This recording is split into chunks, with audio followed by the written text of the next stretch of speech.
marine warning for Oh, man, not again. Appalachia Day or coastal waters from Heath Beach to Let's go off. It did! Literally this is severe marine warning too.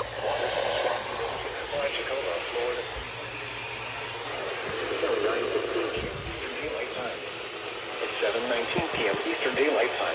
Strong thunderstorms were located along a line extending from 11 nautical miles west of St. Mark's to 28 nautical miles south of South Tower, moving east at 25 knots. Hazard. Winds of 34 knots or greater. Okay, that's special. Impact. Expect wind gusts in excess of 34 knots, suddenly high waves, frequent lightning, and heavy downpours. Make sure all on board are wearing life jackets. Move to safe harbor until hazardous weather passes.